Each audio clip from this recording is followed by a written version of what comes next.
మనం ఎక్కడ పోతాం? ఈ 5% తెలుసుకుంటే వాళ్ళు జీవన్ముక్తులైనట్లే. మనమేం శాశ్వతంగా ఉండడానికి ఏం రాలేదు ఇక్కడ. మనమంతా టూరిస్టులు మాదిరి ఉన్నాం. రైలు పోతూ ఉంటుంది, ఎవరి డెస్టినేషన్ వచ్చినప్పుడు వాళ్ళు దిగిపోతూ ఉంటారు. అంతవరకు మాట్లాడుకుంటూ ఉంటాం మనం.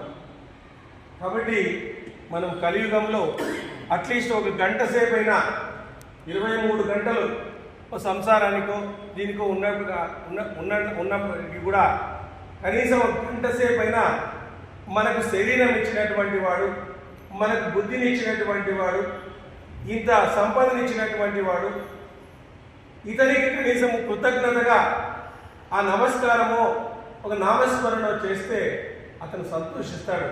ఏమయ్యా, కలియుగంలో ఇంత దుర్భరమైనటువంటి పరిస్థితులు ఉన్నప్పటికీ కూడా నా భక్తులు వచ్చి కొద్దిసేపు విష్ణు సహస్రనామమో లలితా సహస్రనామమో ఇట్లా భజన చేస్తున్నారే, వీళ్ళని కాపాడకుండా ఎవరిని కాపాడాలంటుంది అమ్మవారు. ఎవరిని కాపాడాలి ఇంత బిజీగా ఉన్నప్పటికీ కూడా. కానీ అమ్మవారి ముందు అన్ని గ్రహాలు కూడా నాట్యం చేస్తుంటాయి. అమ్మవారిని పట్టుకుంటే నవగ్రహం గుడికి పోవాల్సిన పని లేదు. మనం సూర్యచంద్రులు అమ్మవారి కమ్మలంట లెక్కేసుకుంది. సూర్యుడు చంద్రుడు అమ్మవారి కమ్మలంట. అమ్మవారి కమ్మలు తీసేస్తున్నట్టు తీసేస్తున్నాడు కావాలంటే.